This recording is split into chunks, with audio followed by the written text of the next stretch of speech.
حضرت اسماعیل کے بارے میں حکم ہوتا ہے 7 سال کی عمر ایک روایت کے مطابق، ٹھیک ہے. خواب میں آپ کو کہا جاتا ہے آپ نے 3 راتوں تک مسلسل خواب دیکھا کہ اپنے بیٹے کو ذبح کرو. اگین ذرا سمجھیے گا قربانی کا لیول. 99 ایئرس کی دعا کے بعد بیٹا ملا ہے. پہلے حکم ہوا صحرا میں چھوڑ کے آ جاؤ، آپ چھوڑ کے آ گئے ہیں. کتنا بڑا امتحان تھا. اب اس سے بڑا امتحان کہ اب اس کو ذبح کر دو. اچھا اب یہ بھی چلیں آج آپ کو بہت خوبصورت بات سننے کو ملے گی کہ آپ کو جب 8 ذوالحجہ کی آپ نے خواب دیکھا نا تو آپ کنفیوز رہے کہ یہ شیطان کی طرف سے یا اللہ کی طرف سے خواب ہے. تو یہ جو سوچ بچار ہے نا، سوچ بچار کو کہتے ہیں ترویہ. تو جو 8 ذوالحجہ کا دن ہے اس کو یوم الترویہ کہا جاتا ہے. اس کی وجہ یہ ہے ایک بار پھر خواب آیا تو آپ نے یقین کر لیا کہ یہ اللہ کی طرف سے حکم ہے. تو اس لیے 9 ذوالحجہ کو کیا کہا جاتا ہے؟ یوم عرفہ. عرفات کہتے ہیں پہچان کا دن.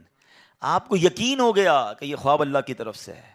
اور 10 ذوالحجہ کو آپ ذبح کرنے کو چلے تو یوم النحر کہا جاتا ہے، ذبح کا دن. یہ ایکچولی یوم ترویہ، یوم عرفہ اور یوم النحر یہ حضرت ابراہیم کی کیفیات تھیں. اچھا اب آپ نے کمال یہ کیا کہ جب آپ کو یقین ہو گیا نا، آپ نے اپنے بیٹے سے بھی پوچھ لیا کہ بیٹا مجھے اس طرح خواب آیا ہے، تم کیا کہتے ہو؟ 7 سال کا بیٹا ہے، ایک روایت کے مطابق ان کی 10 سال عمر ہے. اللہ اکبر. وہ بیٹا بھی کیسا ہے. جب آپ نے بیٹے سے پوچھا تو بیٹا کہتا ہے ابو جی یا بنیا انی ارا فی المنامی. قرآن میں یہ الفاظ موجود ہیں، انی اذبحک فانظر ماذا ترا. اے میرے بیٹے میں نے خواب میں دیکھا کہ میں تجھے ذبح کر رہا ہوں، تیری کیا رائے ہے؟ ہائے ہائے. بیٹا کیا کہتا ہے؟ یا ابت افعل ما تؤمر. اے والد صاحب کیجئے جس بات کا آپ کو حکم دیا جا رہا ہے. ستجدونی انشاء اللہ من الصابرین. خدا نے چاہا تو قریب ہے آپ مجھے صابر پائیں گے، صبر والا پائیں گے. اللہ اکبر. اور ایسا ہی ہوا. آپ اپنے بیٹے کو لے کے جا رہے ہیں، آپ نے اپنی بیوی ہاجرہ کو کہا اس کو تیار کر دو میں کہیں لے جا رہا ہوں. بتایا نہیں ماں کو، انہوں نے بڑا تیار کیا ان کو. آگے گئے تو اب شیطان اتنی بڑی قربانی کو کیسے ہضم کرتا. فوراً گیا بی بی ہاجرہ کے پاس. اے ہاجرہ پتہ ہے تمہارے شوہر کہاں جا رہے ہیں آپ کے بیٹے کو لے کر؟ کہاں جا رہے ہیں؟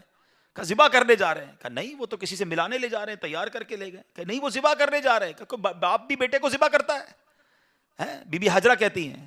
اب شیطان کہتا ہے کہ ہاں اس لیے کر رہے ہیں کہ اللہ کا حکم ہے. کہا اللہ کا حکم ہے؟ پھر ٹھیک ہے میں راضی ہوں. ہائے ہائے ہائے، رب کا حکم ہے نا. کیسی ماں تھی، کہتی پھر میں راضی ہوں.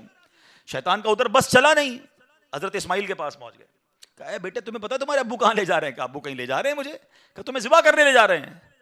کہا کوئی باپ بھی بیٹے کو ذبح کرتا ہے؟ کہا ہاں اللہ کا حکم ہے. کہا اللہ کا حکم ہے پھر میں بھی راضی ہوں.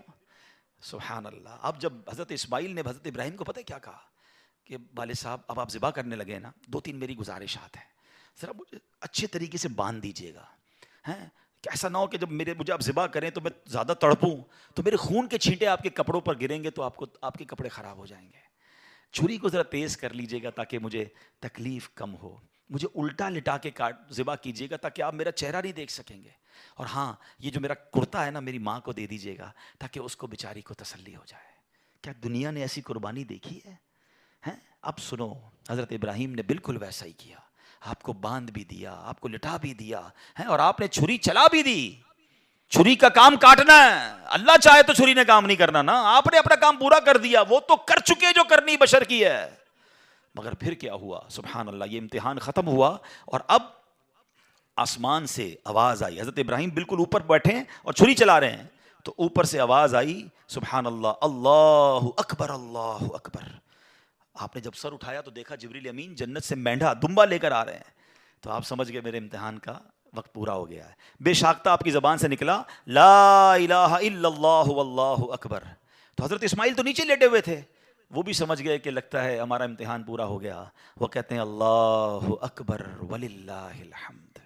یہ جو عید والے دن تسبیح پڑھتے ہیں نا، کیا یونیک تسبیح ہے، کیا یونیک تکبیر ہے. کن 3 شخصیتوں کی زبان سے نکلا ہے؟ پہلا پارٹ حضرت جبریل کی آواز میں is the middle part of that تکبیر حضرت ابراہیم نے ادا کیا ہے، اور آخری حصہ ہے حضرت اسماعیل کی زبانی. ذرا سوچو تو صحیح کیسا منظر ہوگا. ذرا مل کے تکبیر پڑھیں اور اس منظر کو یاد کریں.